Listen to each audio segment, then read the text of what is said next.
So, hi everyone, good afternoon from my side. I am João Borges. I am currently the past chair of the International Younger Chemists Network, as well as advisor to the network for the coming year. And I'm very pleased to welcome you to our event in the scope of the Global Conversation on Sustainability and joint project of the International Younger Chemists Network, as well as of the International Union of Pure and Applied Chemistry. So as you can see here, and of course, while you have been signing up for the event, we have really a great lineup of speakers, and we are very pleased also, of course, to welcome Dr. Amy Cannon from Beyond Benign, Professor Javier García Martínez from IUPAC, Hannah Becker from International Sustainable Chemistry Collaborative Center, as well as Jeffrey Whitford from Millipore Sigma. And as we'll see throughout this program, of course, we have also many other events ongoing at the same time. Some already started before, some are ongoing, and others will start afterwards. And so this we want really to raise a conversation on sustainability to implement sustainable practice globally. So just to remind you that you are by default muted, but of course, please feel free, and we want to engage with you. So raise your questions within the chat box. Please direct them to organizers only, and then when we arrive into the panel discussion, we'll be addressing them to the panelists so that they can engage in the conversation and with you. So let me just start with presenting you the program for this event. So I will just make some welcome and brief introduction to the Global Conversation on Sustainability project.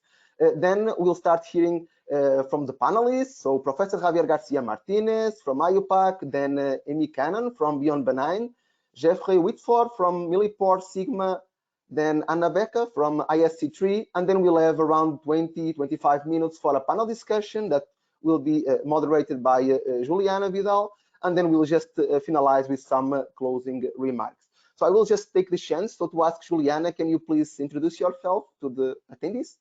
Thank you, João. Hi, everyone. My name is Juliana.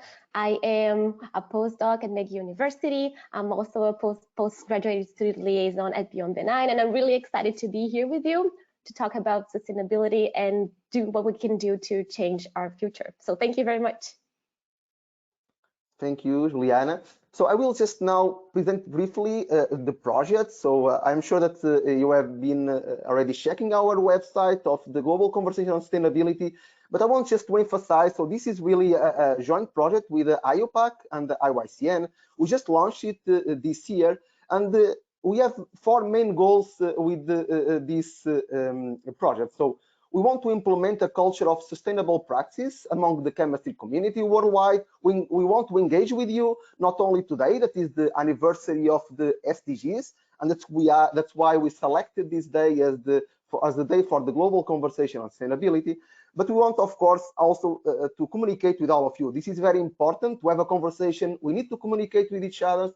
And of course, we want to showcase activities that you have been pursuing locally and that could be a source of inspiration for other colleagues worldwide in implementing sustainable practice globally. Of course, we want also to promote actions, and these actions, of course, would aim for the benefit of us as society, as citizens, and of course to the well-being and sustainability of our planet. And we want for sure to launch synergies across different continents, across different countries in implementing this sustainable practice globally.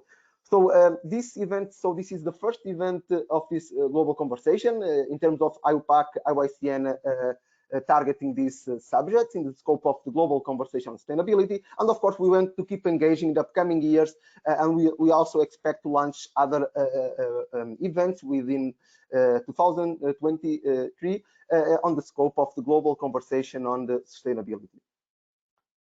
So let me just move to the next one. So I want just to thank to all of these human beings. So they are part of the task group, and as you can see, so we have 15 colleagues that have been working a lot in order to develop not only the website, but also to develop content to be available to all of you, to promote some guidelines on what we aim in this global conversation on sustainability.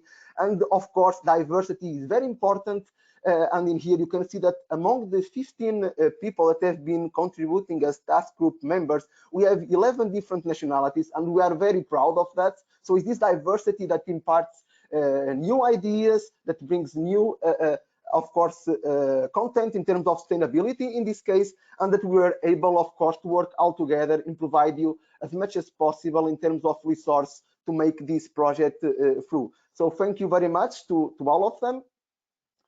And of course, as I mentioned, the website is live since June, so you can always check what some of the guidelines that we have prepared in terms of if you want to organize a lecture series, a panel discussion. We also provide some resources that are available to you. And of course, you can also come into browse events at the top of the screen, and you can see all the events that are ongoing or that will already start or that will start soon in the scope of different countries worldwide. So I really encourage you to have a look. So some of them will be happening virtually, so you can join. You have here join event. You can just click in there and sign up for the events. Several others are taking place in person, and so if you are in surroundings and you have the time, please try to engage in the conversation with these colleagues that we're very thankful to them for bringing their events into reality. So I will just show a few more. So we have from Brazil, US, Nigeria, Algeria, Cote d'Ivoire, also from the Philippines, Egypt, India, Zimbabwe, India already mentioned. So a bit across all over the world, of course. And you can always check all of these events online at our Global Conversation on Sustainability website under browse events. So please have a look. And also, if you have some ideas that you would like to exchange with us, we are here to improve for sure, and would be very happy to hear from you. So having said this, I'm very pleased to introduce the first speaker of today. So he's Professor Javier García Martínez. He's currently the president of IUPAC. And of course, he has been serving a lot at IUPAC as a president-elect before, member of executive board, and also vice president of division of inorganic chemistry. He's also very keen in supporting young scientists, as you probably are aware. So he's also the president of Young Academy of Spain, member of the Global Young Academy and of Council of Emerging Technologies, and also young global leader of the World Economic Forum. And also he is also fellow of the Royal Society of Chemistry and the American Chemical Society.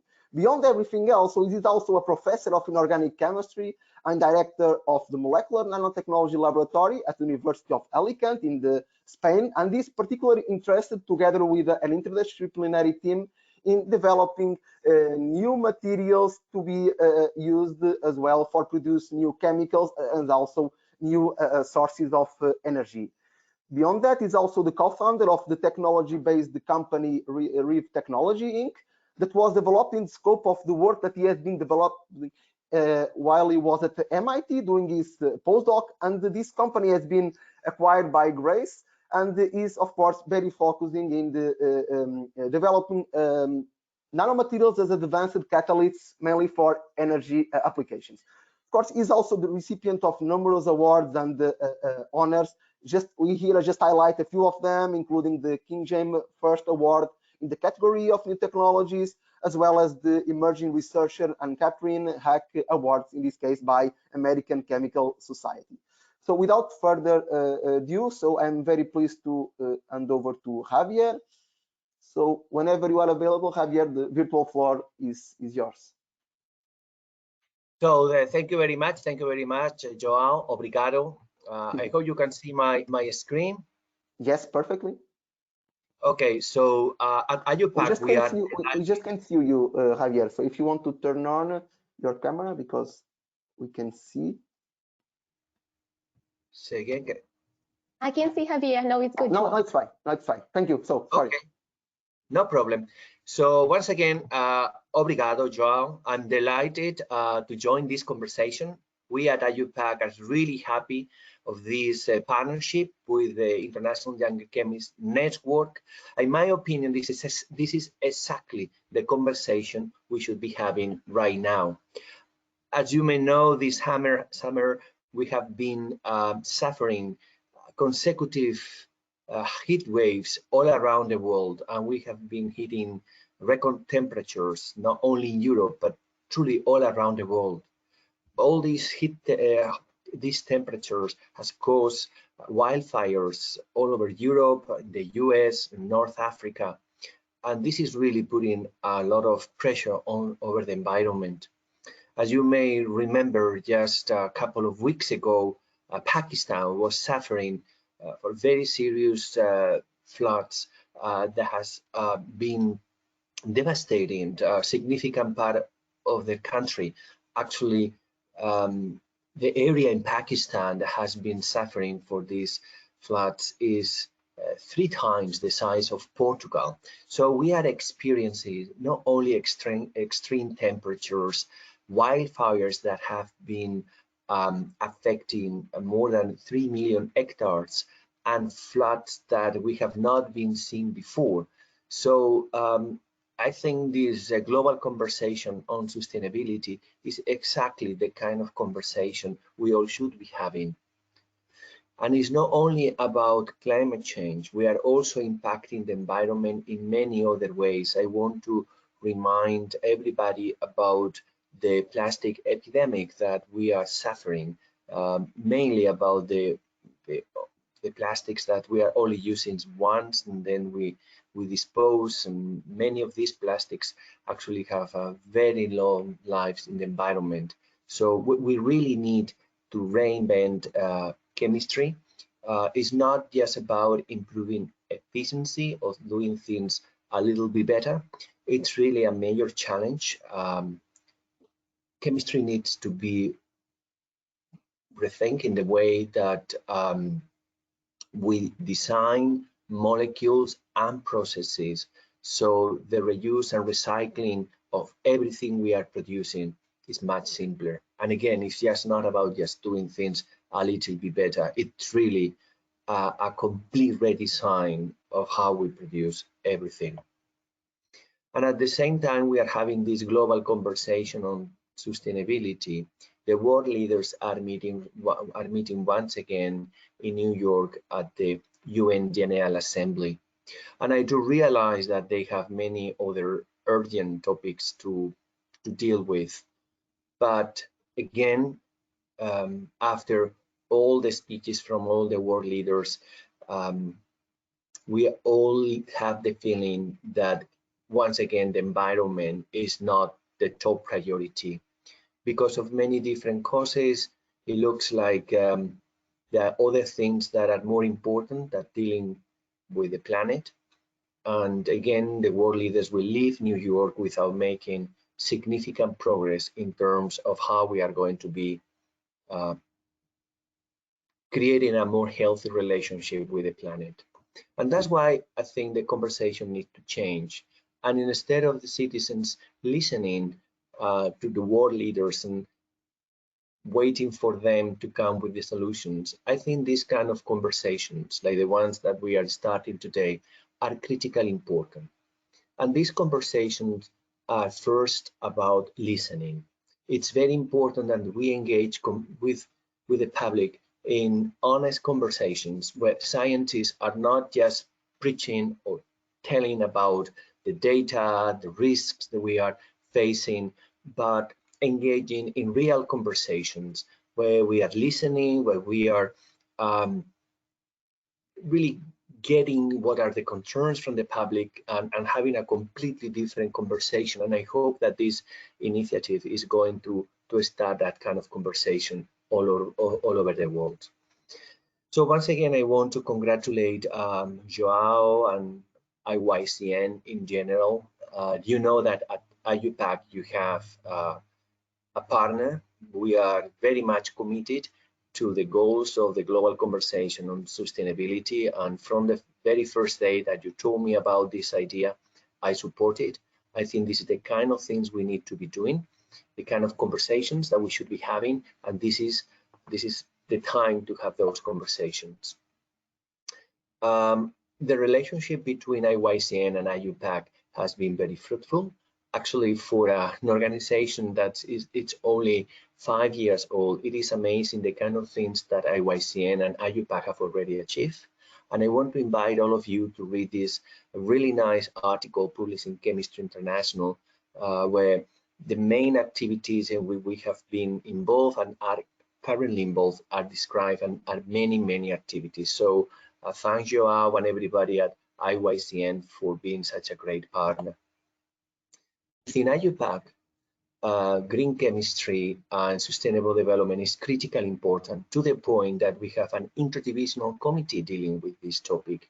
And when we say interdivisional committee, it's kind of the most important thing we can say within IUPAC, because this group of people work with all our divisions, with all our committees, to put green chemistry and sustainable development at the core, at the center of everything we are doing. And this group of people, and I want to mention Pietro Tundo, the founding chair of this interdivisional committee, and Professor García from China, current chair of this committee, for a fantastic work. And again, they are doing many things. Just let me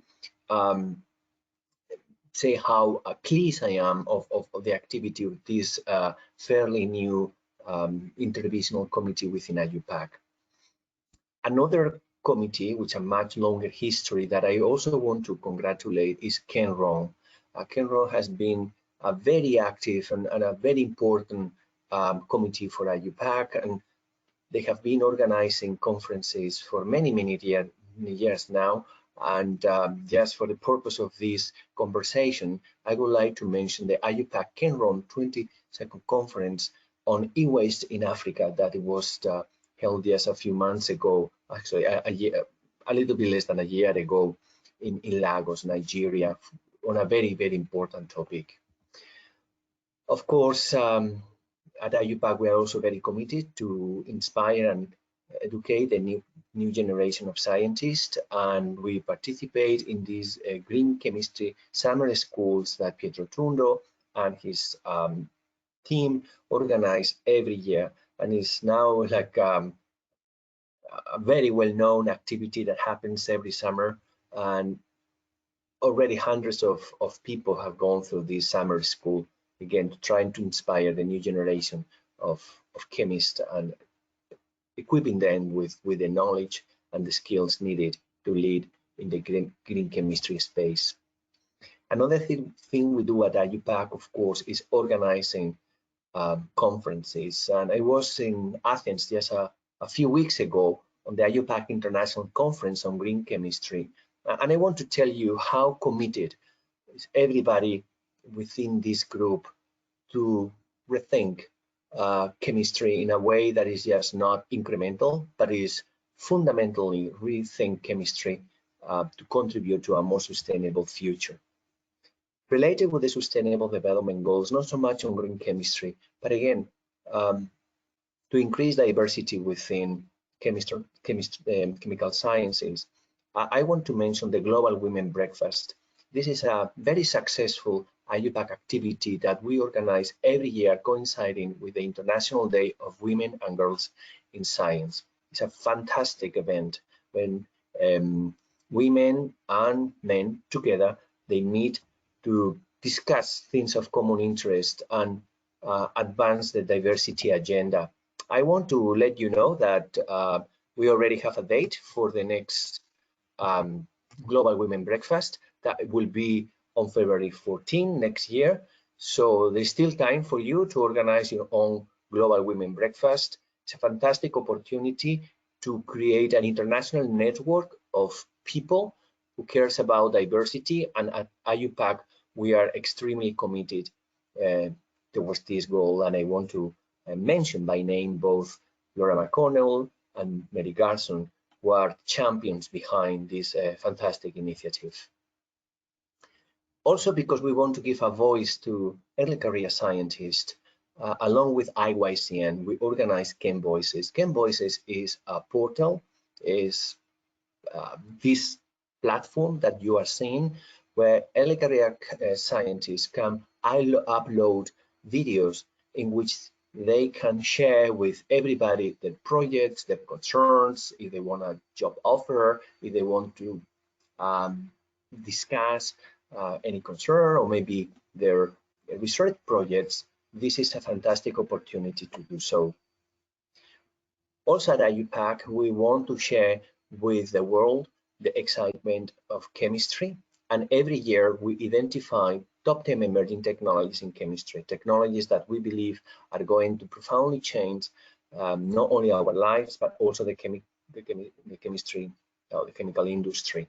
Many of these technologies are actually very much connected to green chemistry and sustainable development. The way we identify these technologies is by making a call, so everybody can nominate a chemistry technology, and our group of experts select those technologies that we think have the highest potential to improve our lives and contribute to building a more sustainable future. These, for example, are the top 10 emerging technologies in chemistry for last year. Some of them are critically important in terms of building a more sustainable future, like sustainable ammonia, which of course is very much related with green hydrogen. But now I want to spend a couple of minutes tell you what we are doing in terms of education. And I will remind you what Nelson Mandela said about education being the most powerful weapon that we can use to change the world. At IUPAC, we are very much committed to inspire and educate the next generation of scientists. I had the privilege a couple of months ago to be in South Africa for the International Conference on Chemistry Education. And first of all, I want to congratulate the organizers of this conference for creating such an inspirational meeting where I had the opportunity to engage with very young people in Cape Town in South Africa, to share with them the wonder of chemistry.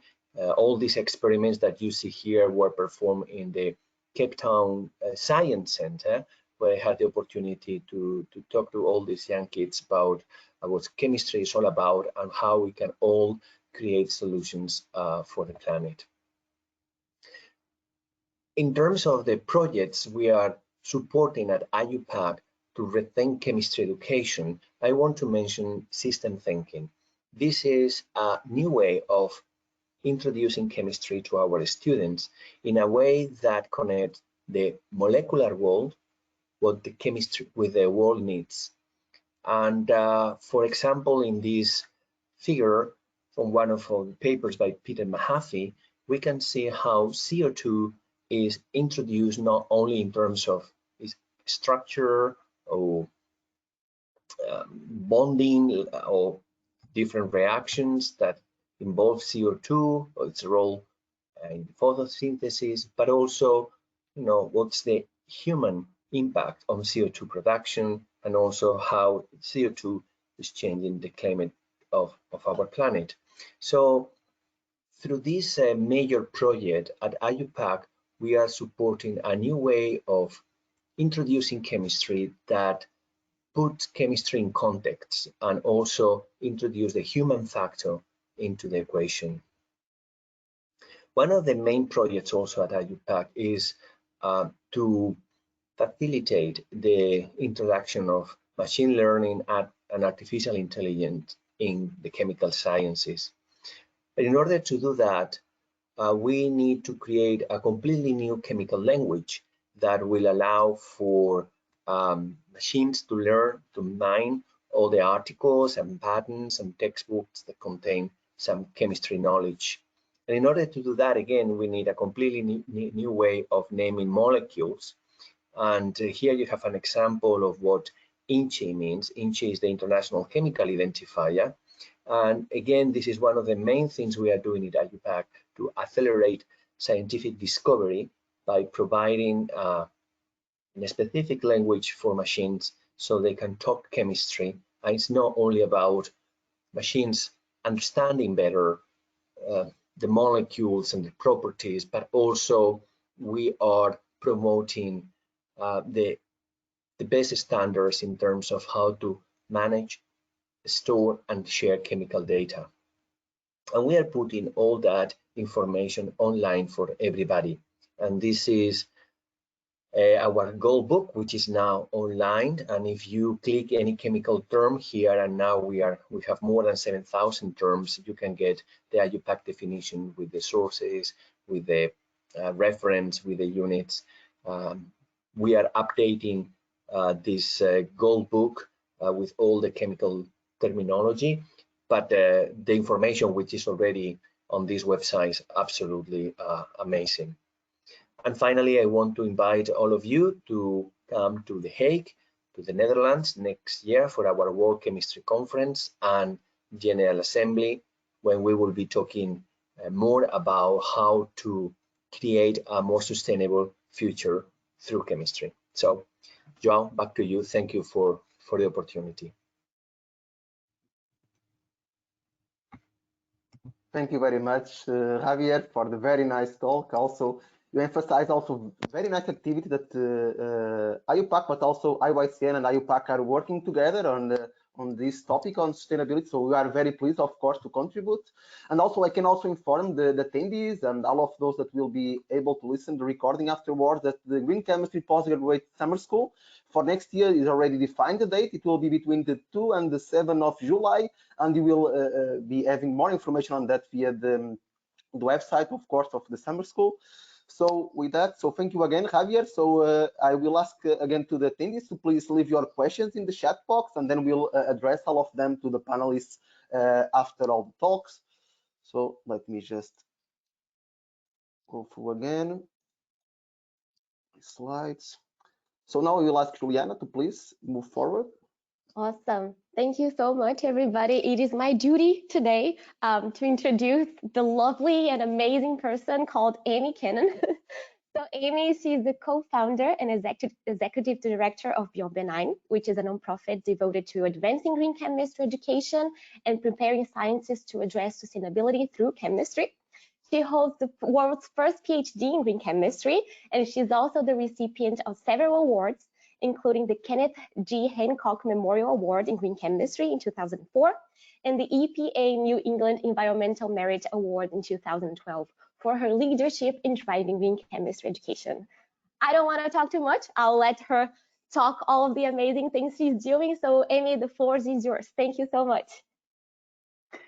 Thank you so much, Juliana. And out here, yeah, I'll show my screen, make sure I've got the right screen set up. And thank you so much for the invitation.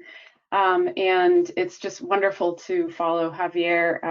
Thank you for your presentation and all the different activities that you have going on to advance green chemistry and sustainability as a whole. So thanks so much. I'm really happy to be part of this global conversation. It's the morning here in the Eastern US. So good morning, good afternoon, good evening, wherever you are. I'm really happy to talk to you about green chemistry education today, and I'm very happy that Javier already prompted that sort of the central piece that education plays in addressing change and sustainability. So yeah, I think that if you're listening today and have an interest in sustainability and perhaps green chemistry, you probably understand the tremendous power that chemistry has to address sustainability really at that design phase of a product life cycle. And in so doing, it addresses directly so many of the UN Sustainable Development Goals. This example here that I've got on the right, I like to use this innovation, this green chemistry innovation example of the evolution of refrigerants that are used, in refrigerators and air conditioning, and in some cases, life-saving technologies. The evolution of current refrigerants towards designing them such that they have these drastically inherently reduced properties, such as the global warming potentials. So there's a new class of refrigerants here on this Opteon refrigerant that actually reduces. And this is a chemistry solution. It's through chemistry design that we can design in and out physical properties. And those physical properties include things like global warming potential and hazards and environmental impacts. So again, tremendous power that chemistry has to address all of the UN Sustainable Development Goals. And you know, one could argue that, you know, some of these chemistry is more directly related than others, for sure. I like to kind of look at the UN Sustainable Development Goals in a reorganized structure. This one was adapted from Pixera Global, which has a great graphic on simplifying these. And they're, of course, you know, so they're broken down into, you know, human rights, health, human and natural environment, economic opportunity. And of course, there's overlaps with partnerships in the middle, really enabling and furthering all of these goals. So how does chemistry play a direct role in solving some of these? I have just a couple examples.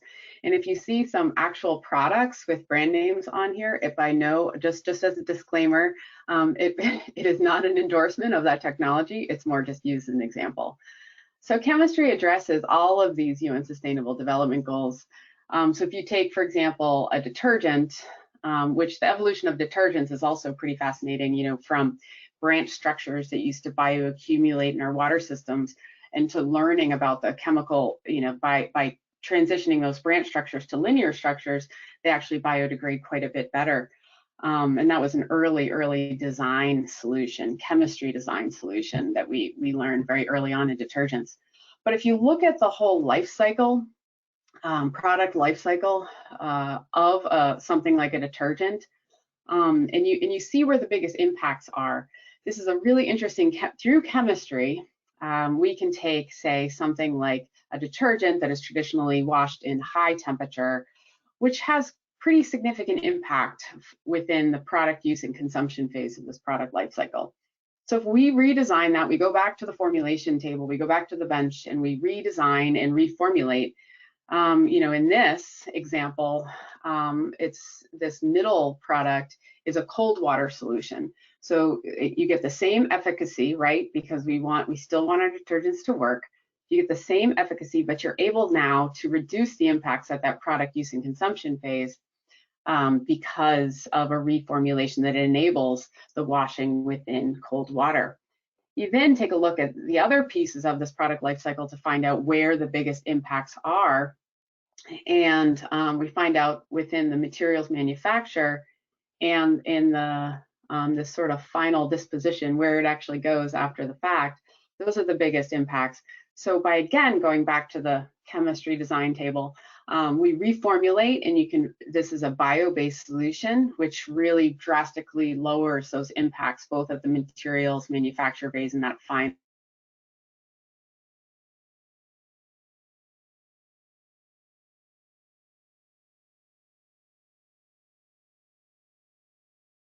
Multiple stage of a product life cycle. So again, chemistry solutions that are addressing UN Sustainable Development Goals. So my next example is that refrigerant that I mentioned earlier. You know, again, a chemistry design solution that is bringing that inherent global warming potential down to nearly zero.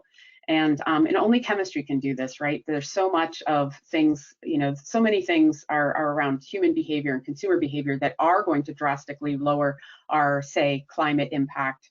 You know, but this is a chemistry solution that enables that. And again, touches on multiple UN Sustainable Development Goals. And the exciting thing that I see, you know, is that green chemistry and sustainability applied within the chemistry sector, there's a growing demand for this. This is not going away, right? And this, you know, addresses some within that economic opportunity. But there's, you know, this is a US-based study here that there's some really good green jobs growth. Companies are demanding it to have students and scientists prepared with these skills. And consumers are also demanding that companies address and help improve the environment through their products and through their businesses. So, and these are decent jobs as well with decent wages. So it's a really exciting time. And again, I think we're not going to someday look back and say, geez, wasn't that silly when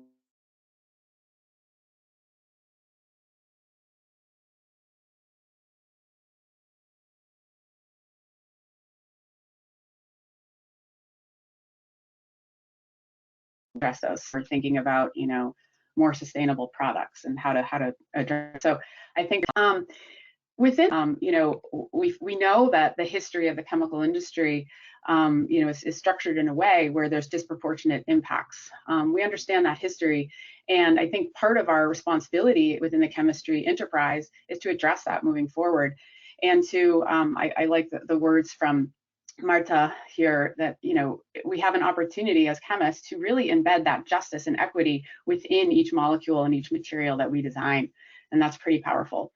So some of these that sort of overlap here that are in the human rights quadrant of the UN Sustainable Development Goals, some of them are chemistry, directly chemistry solutions, right? We can come up with better ways for cleaning water, more, you know, through chemistry, and addressing, you know, hunger for, you know, and things like that. But some of them are a little bit less directed or directly related to chemistry. But I would argue it within all of our professional capacities, we're at the point now where it's all of our collective responsibilities to address inequalities, these inequities directly within our work and our practice. So within our organization, we have a strong focus on really instilling diversity, equity, belonging, and respect throughout all of our programs in our organization, and we're working towards that. And I would say we collectively hold that responsibility together. So how do we achieve this? So I'm going to shift a little bit about green chemistry. I did an industrial postdoc with Roman Haas Electronic Materials years ago now, and who is now, they were bought by Dow, and they're now DuPont. So but within, I was coming to the industry with a green chemistry background, and so I was designing the planar fiber optics, essentially these waveguide materials, which are used in optical electronic devices on these touchscreen computers. And in part of our group meetings here, we had a very specific design criteria when we were designing these new materials. It had to have a certain solubility, it had to have certain thermal properties, melting point, glass transition temperature. If you're using it in a computer, you know, it gets hot and we don't want it to melt and get misshapen over time.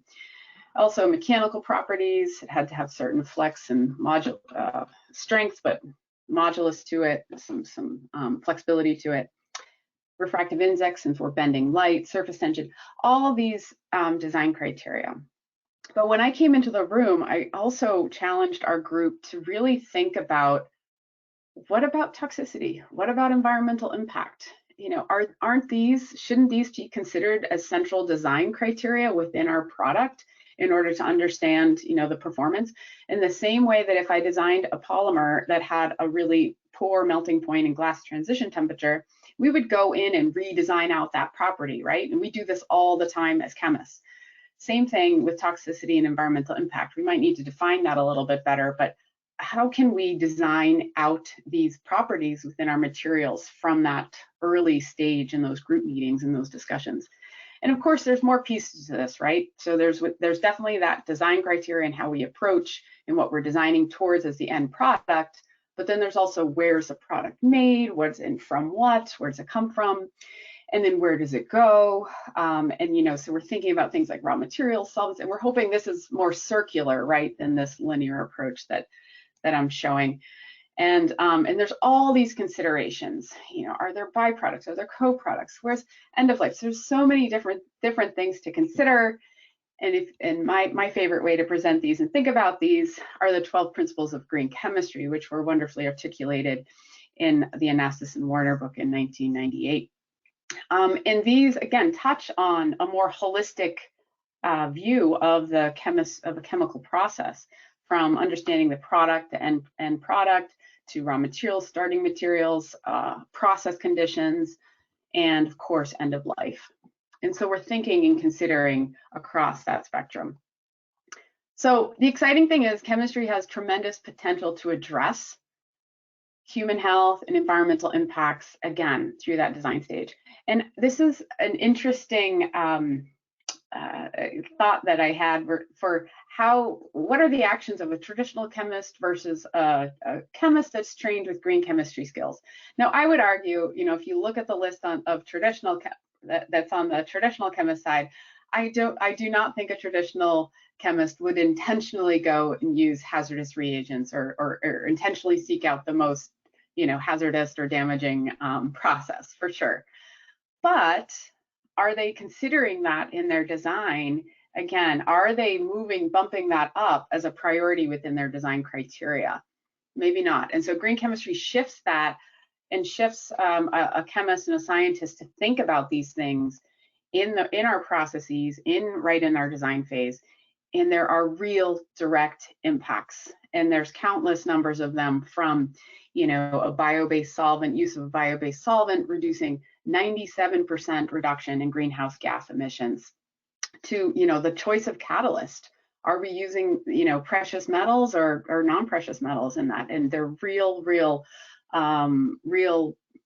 results and real impacts that we can reduce through that approach, through chemistry. And there's countless examples here, so I'm not going to go over them. So again, tremendous power in molecular design.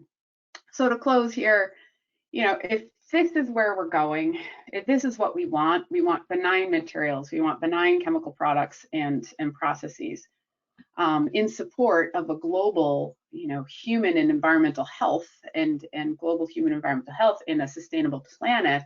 If that's what we want, that's essentially our organization's vision. We envision a world where the molecular building blocks of everything that we use from day to day is healthy and safe for the environment, of course, and for humans. Of course, we have a long way to go, but that's the vision. That's the vision that we need. And how do we get there, right? So how do we get to this vision? Well, we argue that education, coming from those early stages at both the primary and secondary level through university, that's how we need to get there. And again, thank you, Javier, for setting me up with the education, the central education piece. And so this is our mission. We empower educators to transform chemistry education for a sustainable future. There is another piece that I would say that is another essential piece, and that's the innovation. And that also comes through education, right? So we don't have all the answers yet. And there's so many solutions that we need to innovate and create in order to address and create those benign materials. And so so much of that comes out of academia, out of research and industry. So those two pieces, I think, are really central. But again, our mission is that education piece. And education really enables change in STEM education. Our work focuses across this whole continuum, and you can kind of see where green chemistry offers opportunities to enable that transformative change across the education continuum, from that primary, secondary level to inspiring and educating future scientists and citizens, to academia, where we're starting to build skills and train those innovators, to implementing these sustainable practices within a professional capacity.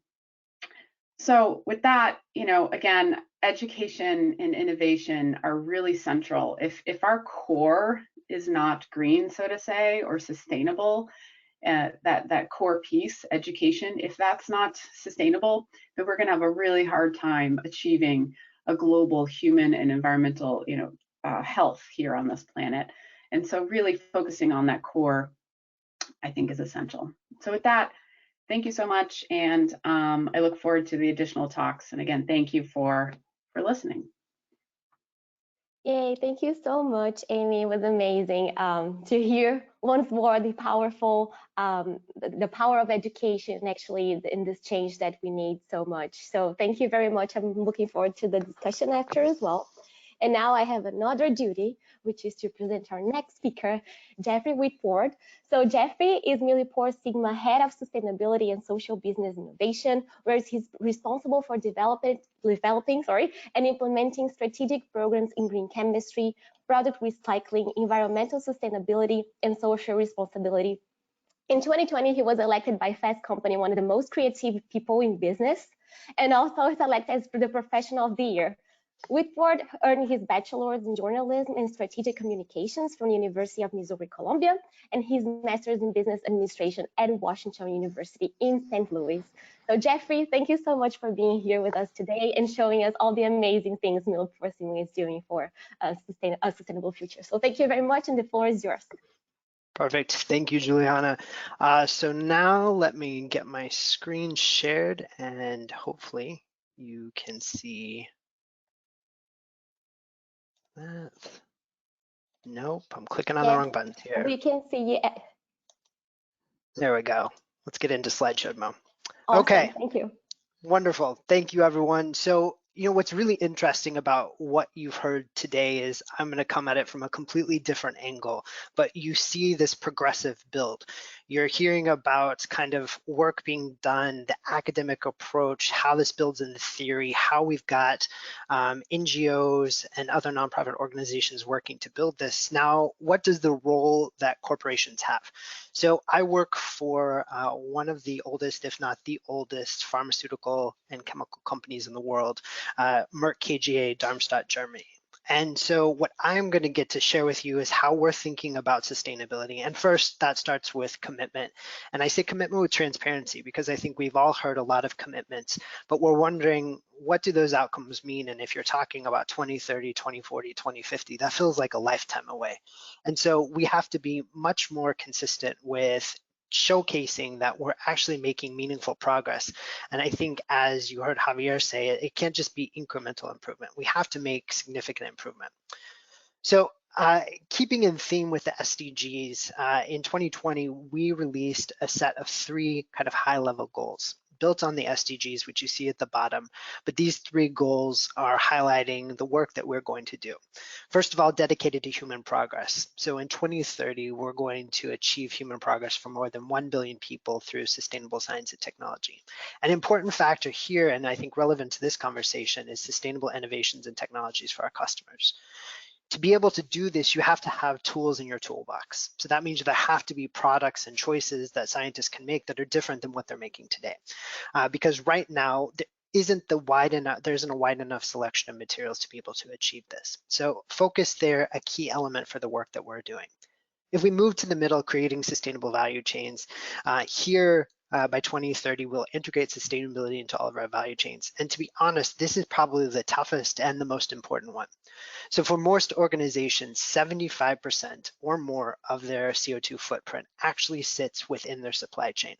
So this is a huge opportunity because we're actually dealing with things that are not in our control. And we're also having to partner with organizations that may not be as mature with sustainability as we are. So we have to help them navigate this, understand how to quantify, record, report their emissions, but then what are the strategies they're going to put into place to help drive down those emissions to eliminate them. Finally, the one that I think we're all kind of clear about, reducing our ecological footprint. So by 2040, we will achieve climate neutrality and reduce our resource consumption. Here, thinking about scopes 1, 2, and 3, and also looking at what happens when we talk about waste and water. Now, that is kind of the top level stuff, but let's get to the point where we make it real. So let's go from goals to actions. So you heard Amy talk about the product lifecycle, and I think from our viewpoint, this is the most important component of our work. One of the things when I started doing this about 13 years ago, which is kind of unbelievable, I had a different thesis than most people. There was a lot of focus about energy efficiency, about changing light bulbs, about changing and making your heating, ventilation, air conditioning more effective.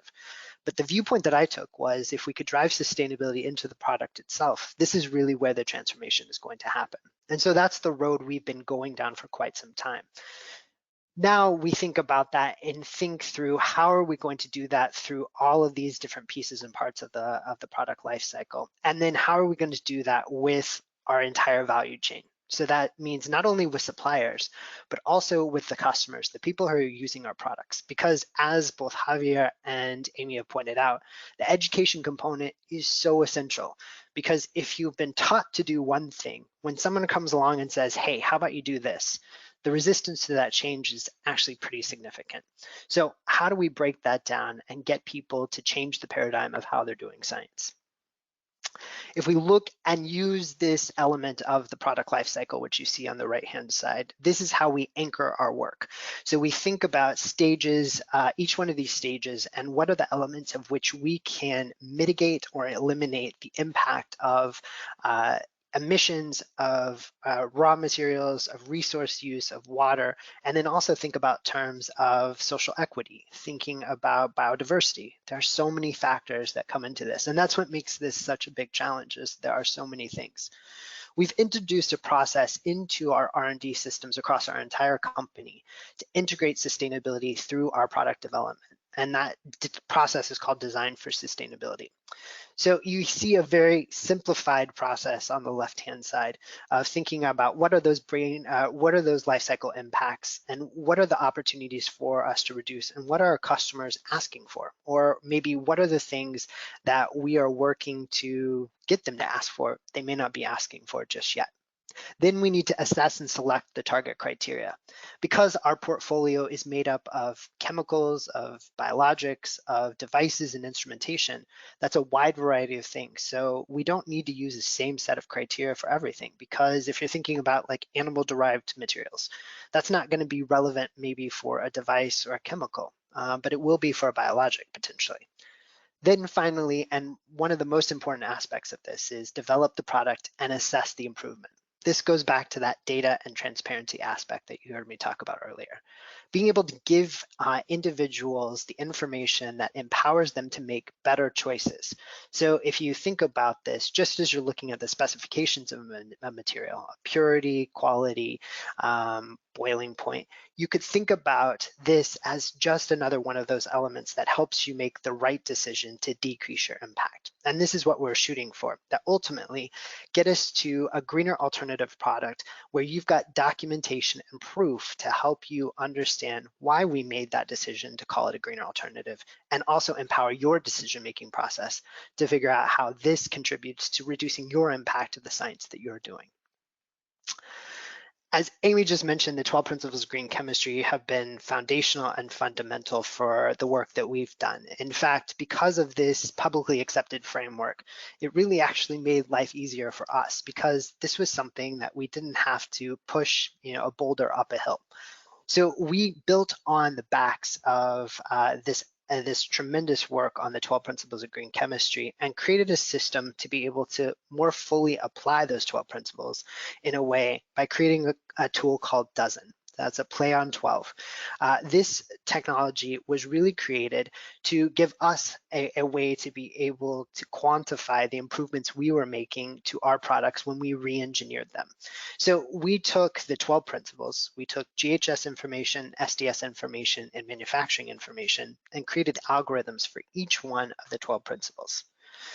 We broke those 12 principles into the 3 categories that you see on the screen: improved resource use, increased energy efficiency, and then finally, reduced environmental and human hazard. We have then taken that score from each one of the 12 principles, aggregated them together, and then put them on a scale from 0 to 100, with 0 being most desired. So our goal was to push as many of these things down to 0. And now I'm going to show you what that looks like in reality. So a product that we used this process on was called beta amylase. It's a product we sell in our catalog. It is an enzyme that comes from sweet potatoes. So previously, we would purchase about 6,000 pounds of sweet potatoes to make this product. We would use about 1,900 gallons of acetone and a significant amount of electricity to increase temperature and pressure to make the reaction occur. So then when we put a new process in place, our scientists went to work, and they actually used some research from the 1950s about how to be more effective in stripping a material from the process. So when they did this, they were able to actually significantly reduce and change out materials to reduce impact. So we were able to use about 1/3 of the raw materials in the sweet potatoes. We completely eliminated the need for the solvent, so now it became an aqueous-based process. And then we eliminated the need for the additional electricity to increase temperature and pressure. So that's a great story, but I'm not around to tell everyone that tale. So how do we quantify that? And this is where Dozen comes in. So here you're able to see the actual quantitative improvement in each one of these principles using the algorithms. And I should let you know that the background of how the system is created is publicly available. It goes back once again to data and transparency. We published a paper on the system with all of the algorithms, the information on how we did everything regarding this process in ACS Green Chemistry and Engineering. So if you just search dozen, you'll be able to find that paper and you can freely access it to be able to look at the individual scoring criteria. But here you see the detail. This type of scorecard is available on our product detail page so that our customers have direct access to what we're talking about. Proof points, once again, to showcase what we mean when we're talking about something being considered a greener alternative. Now, we didn't just stop there though. We actually went a step further and realized that this was an opportunity for us to be able to actually use this technology and share it with our customers. So now Dozen 2.0 is a tool that's available to you. So if you visit the website sigmawalders.com/dozen, you can register for your own workspace that's secure, where you can actually play around with the system. You can change out materials, you can have different catalytic steps, you can think about hazard, toxicity as a component of your work. And this is, once again, going back to looking at how can we empower people with data so they can make different decisions.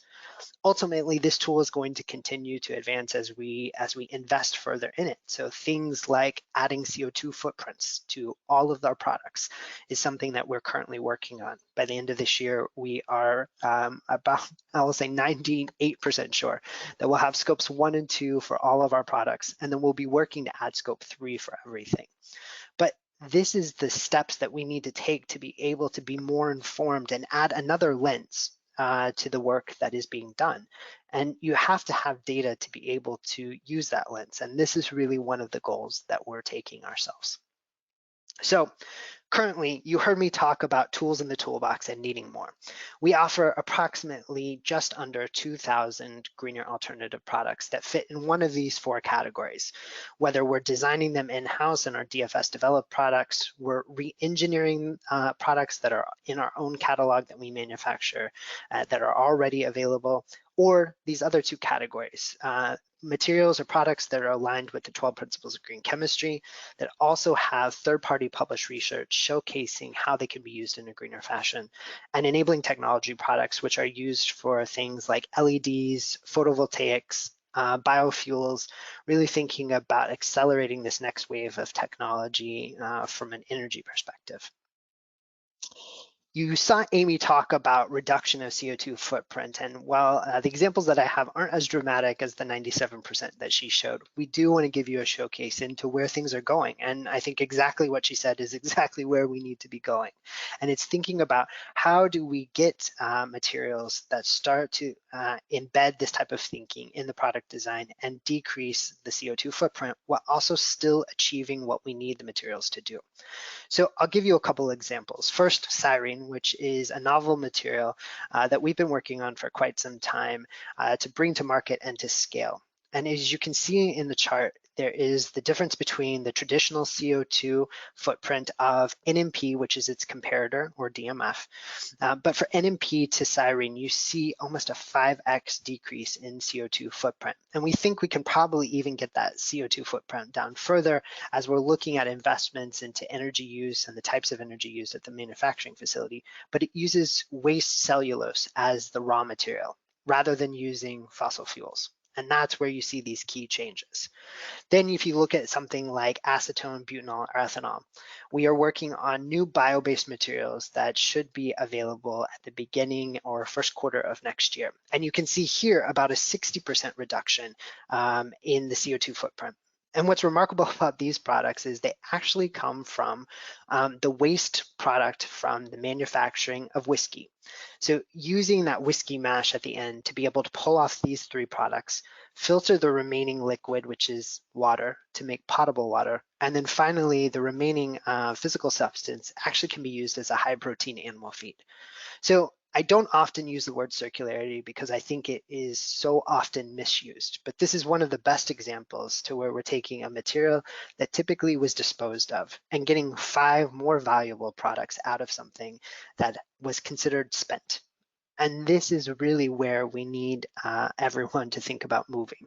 We have eliminated fossil fuels. We're using waste materials as raw materials for other products, and simultaneously we're decreasing the CO2 footprint. But it all has to be quantified, and this is the level of detail we want to ensure that people have so they can make these choices to help reduce their footprint. Another thing is, how do these products get to you? And one of the things, there's a tremendous amount of expanded polystyrene. And so if you notice those bottles and you're a chemist, these are a 4x4 configuration. So 4 1-liter bottles that were previously sent in polystyrene containers. Interestingly enough, I think if I remember correctly, it's about 64,000 cubic meters of polystyrene that has now been eliminated on an annual basis, which is the equivalent of approximately 89 Boeing 747s worth of styrofoam on an annual basis. It's a significant amount, and this goes back to the holistic product life cycle. How are we thinking about each stage of these materials? And packaging is a key component for us to be able to think about adjusting and reducing the impact to figure out how we can eliminate it. One other thing, and you heard Javier talk about the plastic crisis, and here we think about recycling, specifically about single-use plastics.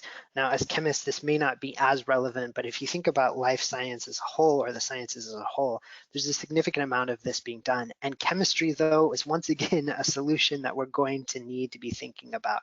And this thinking about advanced recycling and what happens advanced recycling. Can we figure out ways to separate a multitude of plastics that have been exposed to biohazards to be able to get back to the raw material so that we can actually re-inject that into another product? And it really is about closing that circle, because we're fairly certain that there's enough plastic already on the world. We don't need more. We can actually just use what we've got if we can figure out how to make this advanced recycling solution work. But we need to be mindful, because it's right now extremely energy intensive. A lot of the materials go back to oil, and that's not what we're looking to do. So how do we go past that? And we're really, I would say, hopeful, but also believe that chemistry is going to be the solution. So one final slide as we close out here about making it real, and it actually features the person that you just heard from right before me, which is Amy, and a commitment to green chemistry education that we at Merck KGaA Darmstadt, Germany are committing to. So we are in early stages, and we've been partners with Beyond Benign for quite a while, but looking and seeing how and what do we need to do to scale up green chemistry education globally at the higher ed academic level specifically. We believe that if you don't start changing what students are taught, when they go out into academia or they go into industry, it becomes even more difficult for them to change, because the pressures of delivering research or delivering a product are intense. But we need students and we need teachers who are equipped and enabled to be able to bring this type of thinking to benches all around the world. So stay tuned. There's going to be more information coming out about this, but our real belief here is that this is the key factor to make all of it change. So back to education as the key factor for making green chemistry just be chemistry. So with that, I'll pass it back over to Juliana, and thank you so much, and looking forward to the next session. Thank you so much, Jeffrey, for talking to us all these amazing things, and actually measuring how green a process is pretty cool. And also the importance of implementing green chemistry and also green chemistry education. So João, I'll let you go now and present our next speaker. So thank you very much, Jeffrey.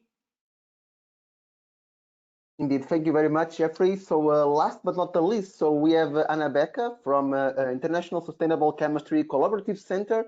So Anna managed the ISC3 policy and stakeholder dialogue, and she's been working also to promote ISC3 and also its mission to promote sustainability chemistry in terms also to receive more international visibility and to engage more with a variety of stakeholders. Previously, she studied European studies, but also political science across different countries in Germany, Portugal, Austria, and also Australia, and worked also for a global communications consultancy. So I also work for several years in public affairs, political and strategic communication, and also campaigning on German national as well as European levels. So again, Anna has been really very engaged in increasing the voice of underrepresented groups as well, international policy debates, and she's also supporting the ISC3 Gender and Sustainability Chemistry Initiative and the growth of a network worldwide. So without further ado, Anna, please, the virtual floor is yours. Yeah, thanks.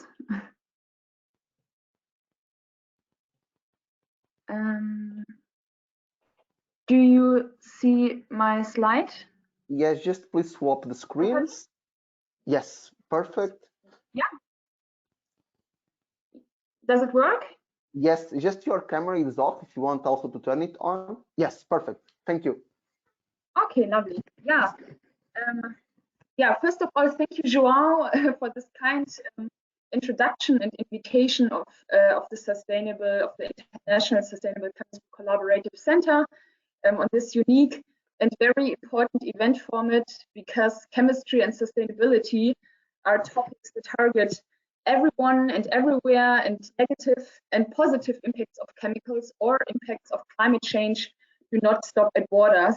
So they just don't care about borders, and therefore a global conversation like this is key, also to get as many people as possible on board. And I think this begins with starting a conversation and yeah, and by that raising a further awareness. Also, research has shown that successful youth participation relies on two pillars. Firstly, the effectiveness, and secondly, the visibility of one's involvement. And additionally, a direct exchange with decision makers, as it is highly motivational for active involvement.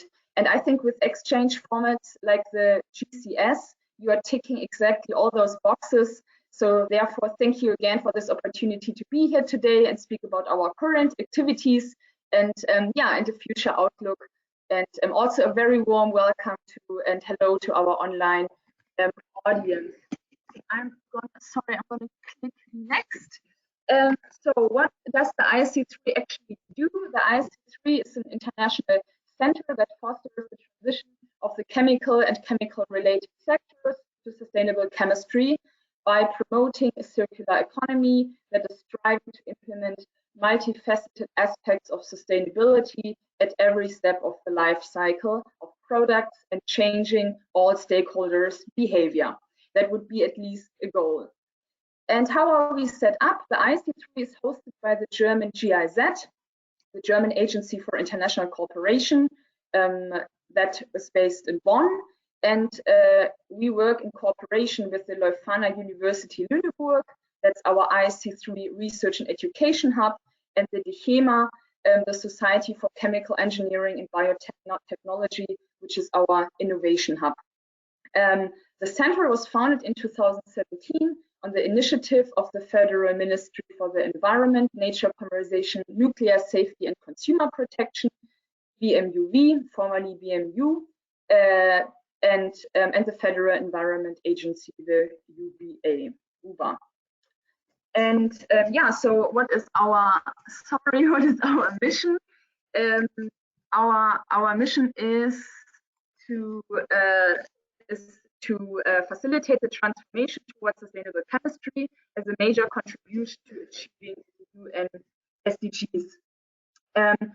And here again, especially the expectations of the younger generation, what also the speakers before had mentioned already, and their active participation are of particular importance for us, and also for the breakthrough of sustainable chemistry, because we need to bring them on board and need to continue the dialogue and find out how does the young generation and young scientists actually think how they should be educated, what is missing, or what do they think how they should be prepared for the job market, which more and more demands knowledge on sustainability topics. We partially try to fill those gaps with our tailor-made learning programs I'm going to speak about in the next slide when I present our fields of activity. I'm sorry, I'm a bit, yeah, some technical issues here. So what are our fields of activities? We operate on 4 levels. The first one you see here on the left top level is the policy and stakeholder dialogue. The other one would be entrepreneurship and innovation, research and knowledge, and education. We take a multi-stakeholder approach. We target policymakers, the public and private sectors, academia, and civil society, such as NGOs. Our international activities are provided globally and are focused on Europe, but as well, or of course, as well on selected developing and emerging countries, but on all others too. We can therefore say we act on local, regional, and international level.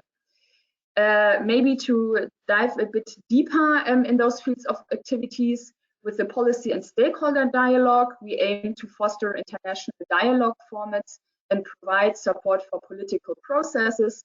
For example, in the global international chemicals policy frameworks, like ZICAM, the Strategic Approach on International Chemicals Management.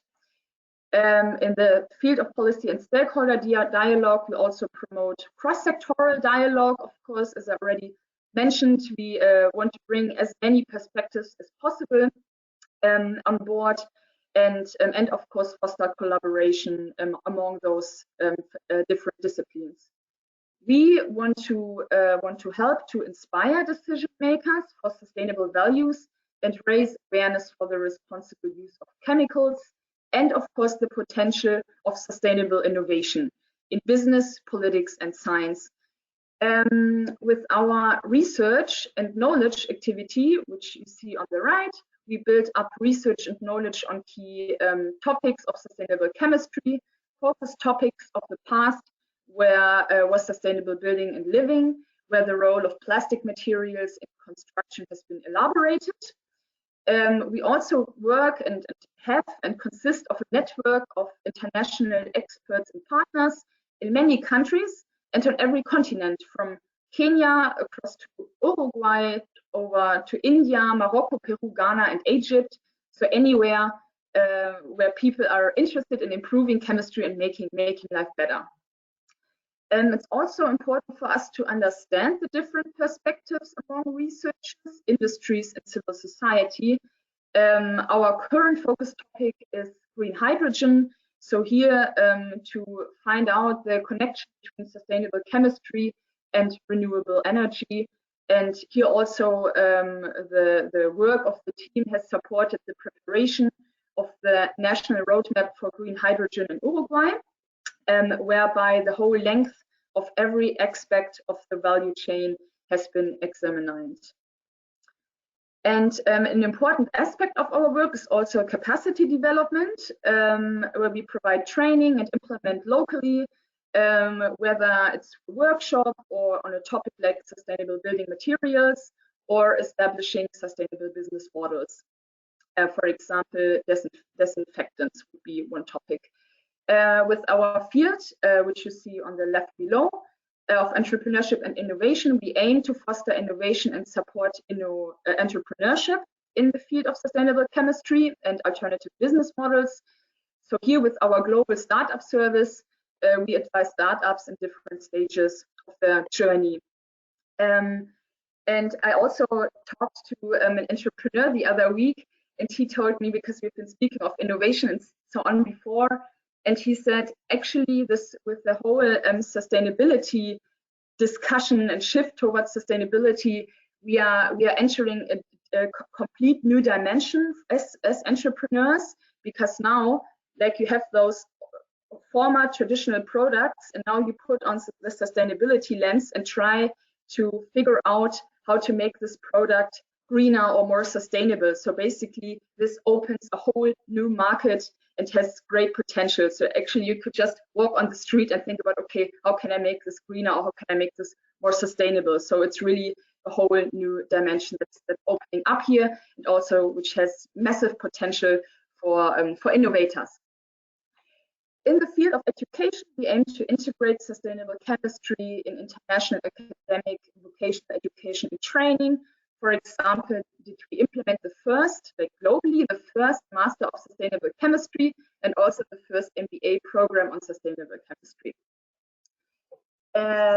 Yeah, so over to the next slide to give you some brief insights with our what's coming up within the next month, so actually even within the next year. I'm sorry.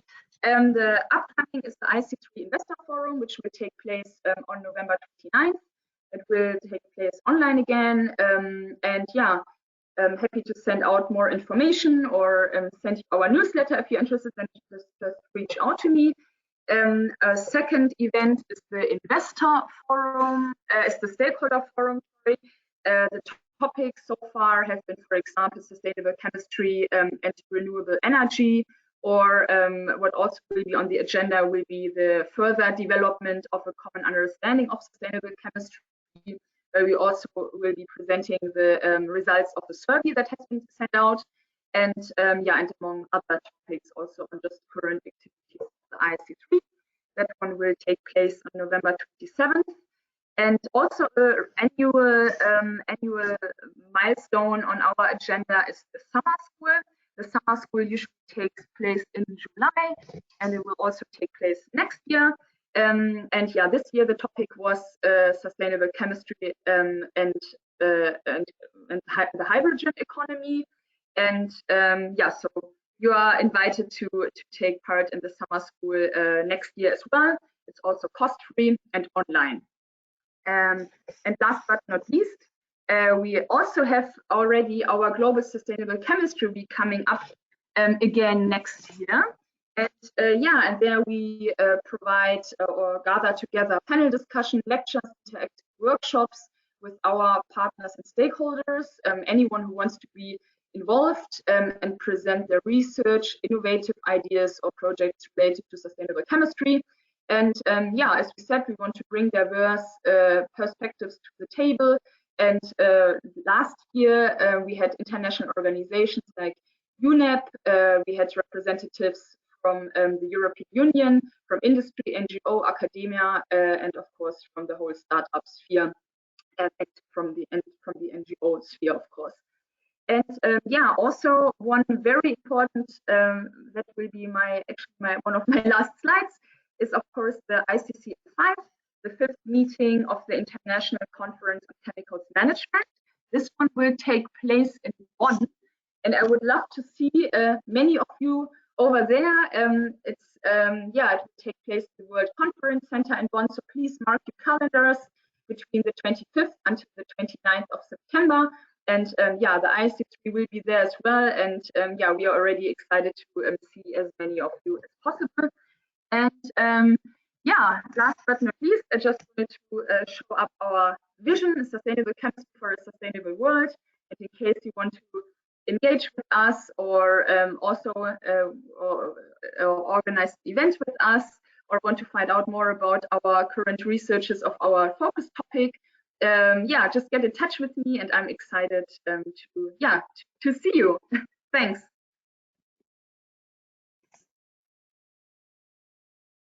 Thank you very much, Anna, for this great talk as well. Thank you for sharing the activities, of course, of the ISC3. So let me just now turn over to my screen.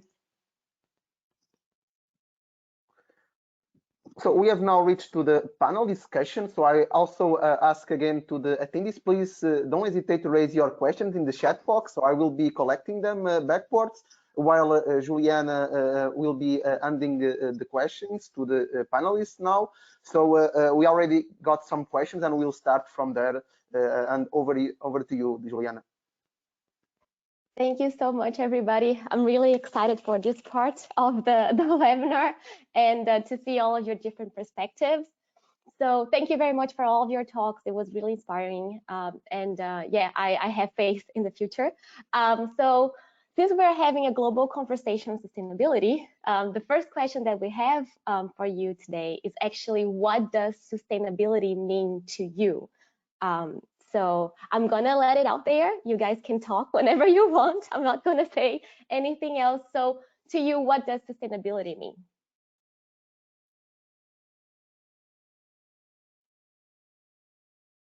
I can start. I mean, IUPAC is all about definitions. So if that's what you want, we can start the conversation. So we are not having a healthy relationship with our planet. For me, sustainability is all about rethinking our relationship with the planet and actually with our fellow human beings. I think to be sustainable means that we can have hope in the future, as you were saying, Juliana, and is rethinking about how we relate to each other and with the environment in a way that is not going to compromise the chances of the future generations to rethink the way they want to relate with the planet and with the fellow citizens. Thank you, Javier. I'm looking at Amy now because she thinks she wants to say something. Sure, yeah. Well, I'll relate it to chemistry. I mean, I think chemistry is, you know, if we talk about chemistry as sort of the central science, I mean, then it's also the central science to address sustainability. And what's fascinating to me is, you know, as an undergraduate chemistry major, we really didn't talk about sustainability. It was other courses that I was taking. And it wasn't until I got to graduate school where I learned, and it was right around the same time as the green chemistry book was released. And I just happened to stumble into the same university that John Warner was at. And so I feel like I was in the right place at the right time, but that shouldn't have to be the case, right? For chemists and for, you know, those of us going through a chemistry degree programs, this should be integral to our training. So so to me, it's chemistry, and of course the education. You've heard me talk about that central piece. So yeah. Anna, Jeffrey. I can jump in. Yeah, I think one of the things that for me it's always been it's possibility. I think so many times people take a risk-based or a limited approach to what sustainability was, and I think when we limit ourselves in those ways, we don't allow ourselves to really explore the big bold things that it's going to take to do this. And there is, sorry, we've got a person snuck in the back of my screen. We don't have those moments to think, what am I going to do that I didn't think was possible? And I think that's what I like to think about, and certainly what I use as my motivation in my work is, what can we do that is just beyond expectations and beyond what people think is possible? For me, that's what sustainability is. Hi, Anna. Thank you so much, Jeffrey. Anna, what does sustainability mean to you? Yeah, I mean, a lot has already been said, but maybe to wrap it up shortly, would be that that sustainability means facilitating the needs of the present without compromising ecological, societal or economic needs of future generations. Yeah. No, thank you so much. Yeah, so do you guys think that the sustainability, the definition of sustainability is changing from academia versus industry? And if you think so, what do you think are the differences?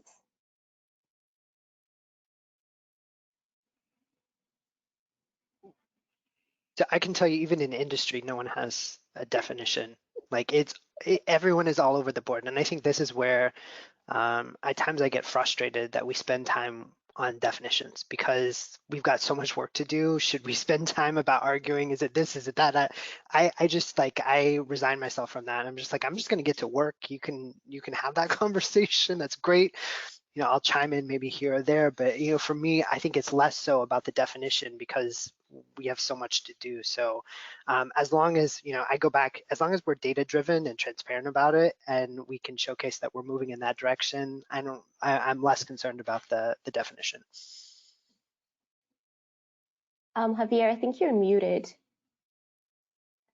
Yeah, I agree with Jeffrey. It's not about definition, it's about vision, how we create a common vision and how we bridge the gap between the different vision that we have in academia, we have industry, and even more importantly, as a society, because the citizen is, or the consumer, like they would say in the industry world, is the center.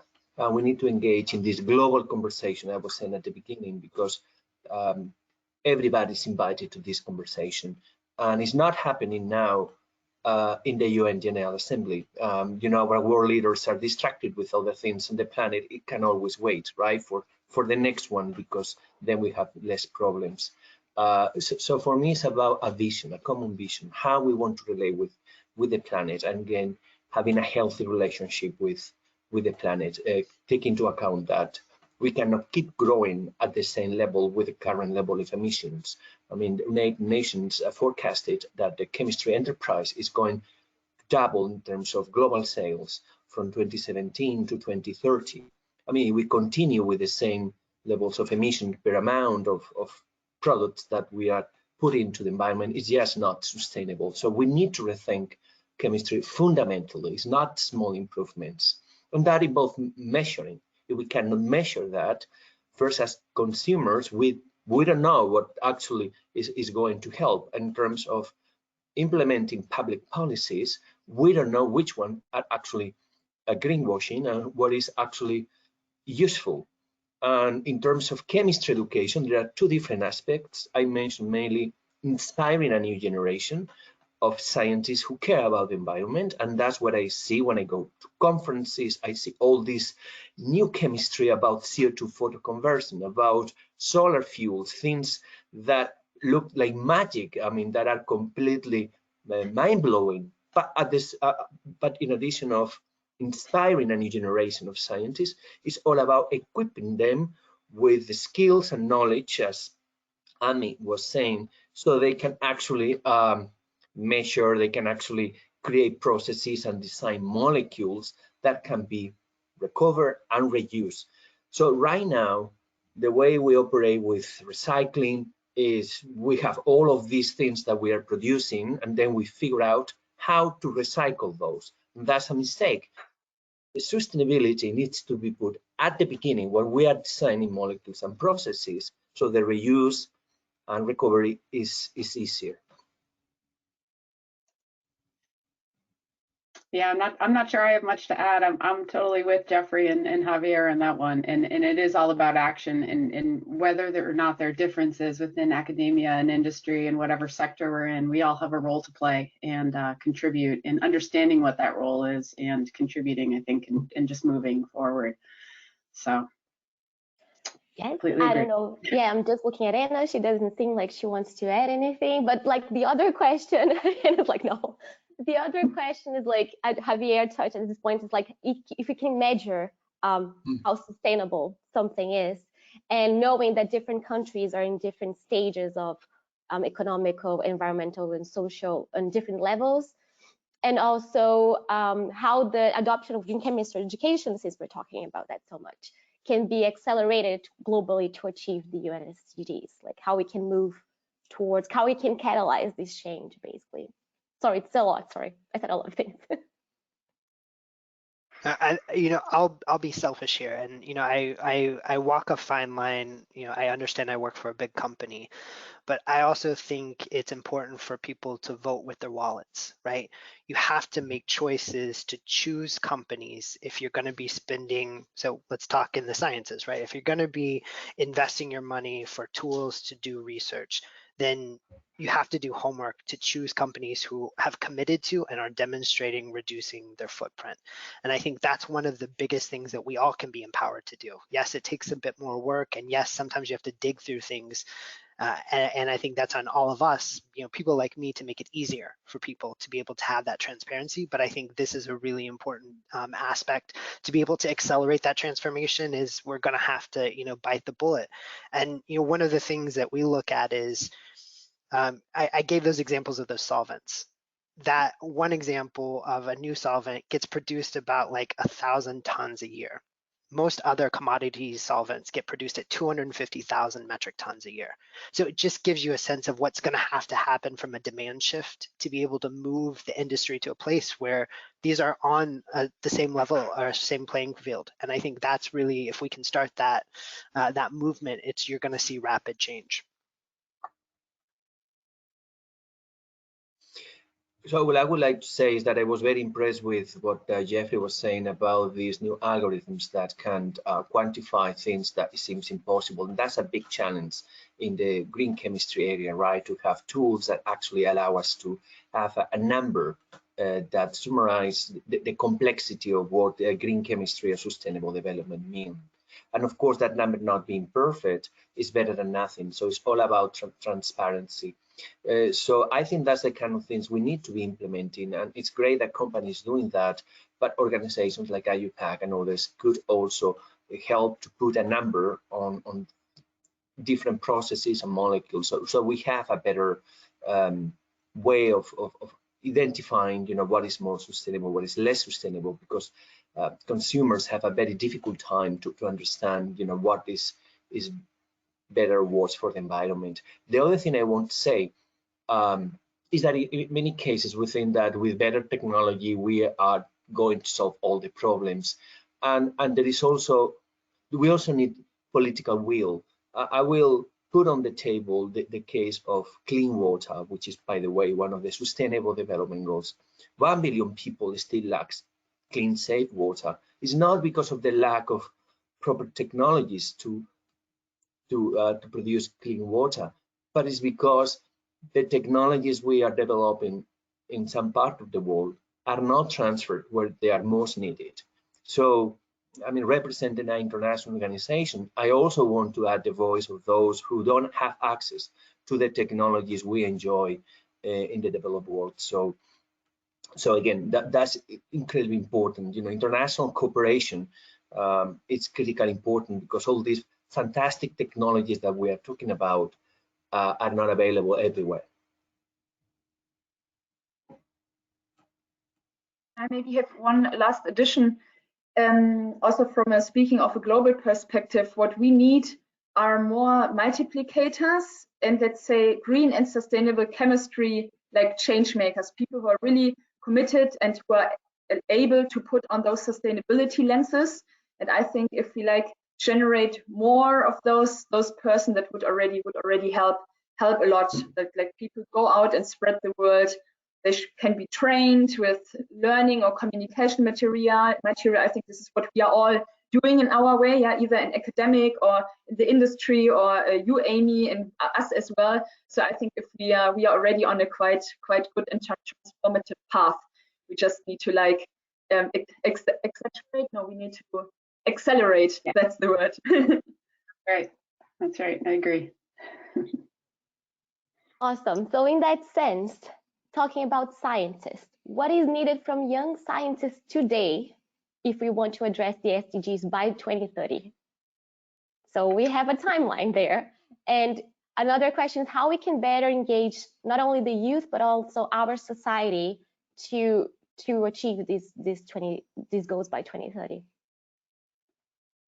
I could start if you like. I think that, youth have, I feel like I'm not part of the youth anymore, but that's okay. I'm youthful at heart. And maybe that's what matters. But, again, we all have roles to play. And I was once in graduate school, I gave a presentation on, I was part of this new green chemistry PhD program. And at the time it was around the year 2000, 2001. And so it was pretty new. And I think people didn't understand it. And I got a question that, said, are you afraid that this program will limit your job opportunities? And my answer was, why would I work for an employer that didn't want me to use my green chemistry skills? Why would I take that? And I think we need to demand it from our employers. We need to demand it from our professors. We need to demand it from our educators. I think that we can't settle. There's no time anymore, and there's so many countless examples of graduate students, undergraduate students, the undergraduate student that came to their professor and said, I want to do my research paper on green chemistry. And then the professor, brushes them off and says, no, that's not real. You can't really do it. Then they come back again and they say, here's the 7 papers that, that I want to talk about. And it's very real chemistry, and it's innovative, and it's, and she just kept pushing and pushing, and then she transformed a whole department. You know, so those are the kinds of things that I think we need to happen. And again, we need to demand it of our employers. We need to go into those research group meetings and challenge, you know, how we're approaching our chemical design and how we're you know, what we're creating. So I think those are the kinds of things that we all can do, regardless of our age.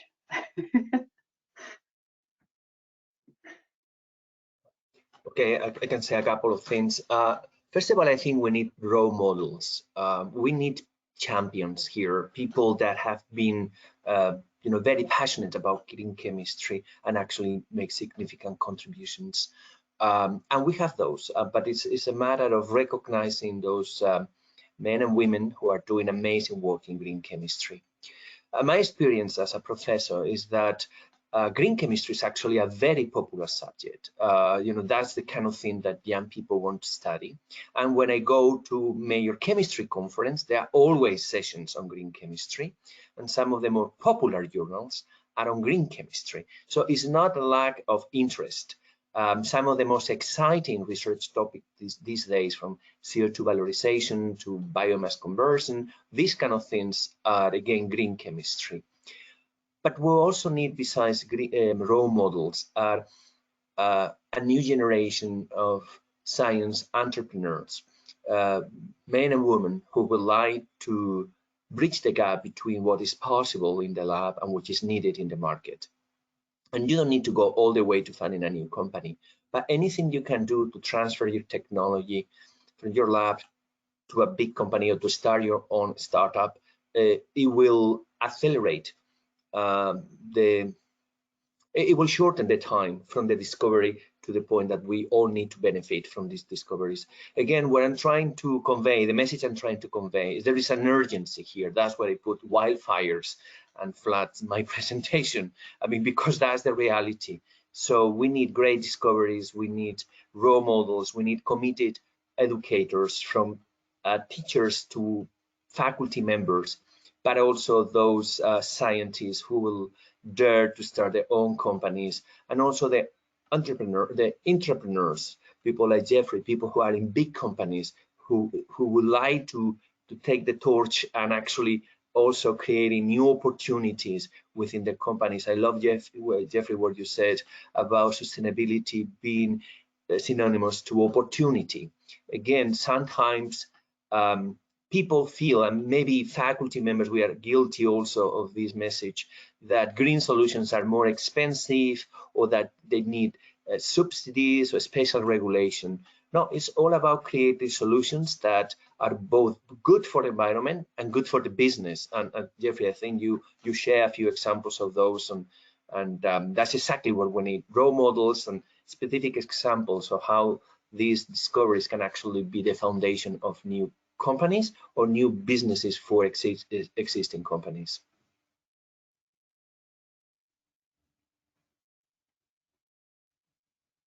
Okay, so I have a question for all of you. If you have any books that you would recommend for someone who's starting to learn more about sustainable and green chemistry, if there's any books that you guys could suggest that we could add in the chat later, for someone that's starting to learn more about this and wants to start. So I think you can add it in the chat instead of like replying now. And also, Jeffrey, they asked if you could send this the Millipore website. So I sent the Canadian one because it took me to the Canadian one. Jeffrey sent me the dozen. Yeah, there we go. It will redirect you wherever you're at. So if you just put in Sigmunders dozen, and you will get to there, and then you can link out of that into other parts of, you know, all of our portfolio things. So there's more things to learn and explore. Thank you. And they also asked you if you could add the name of the website that has lists of job offers. Yeah, it's I can do that. Yep.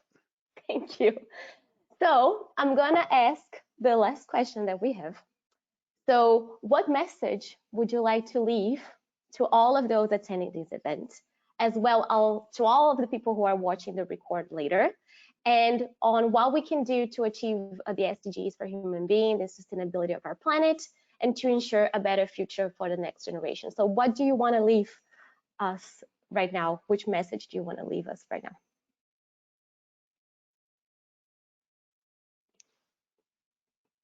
I can go. My message is don't ask for permission. Just do it. Like there's too much of that time, and I think Amy's example about like this is something I want to just like that one might be slightly different. You may not just be able to go and do that, but I think in most cases, push the boundaries, push the edges of what people think can be done, what should be done, and that's how we're going to get this done, is more people feeling empowered and like they can contribute to this, because it's going to take a whole lot of those types of individuals to get to the finish line.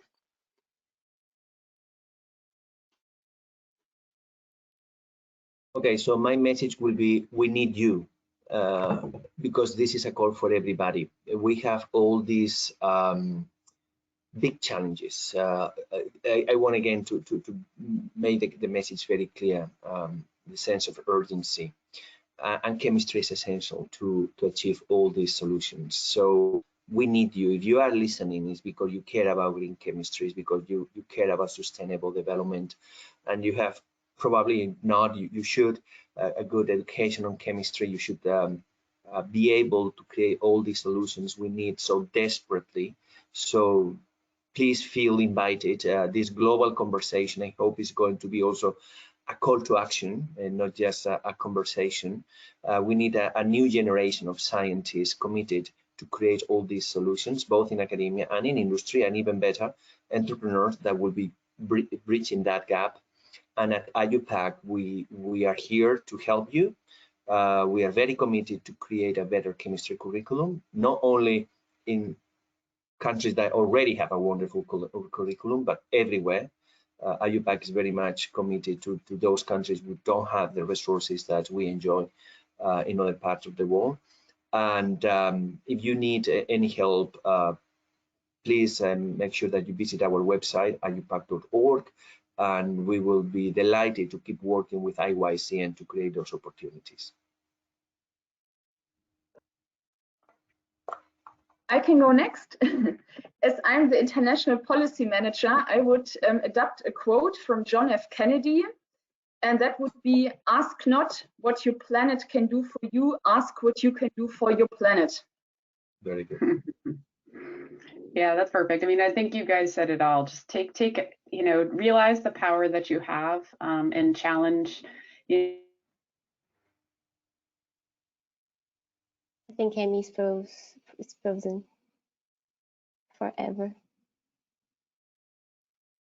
Okay, Amy. Yes, I know what you want to say. Challenge the wherever you are, and if you need that support, support mechanisms as well. Status quo, through. There are great support mechanisms out there to get involved.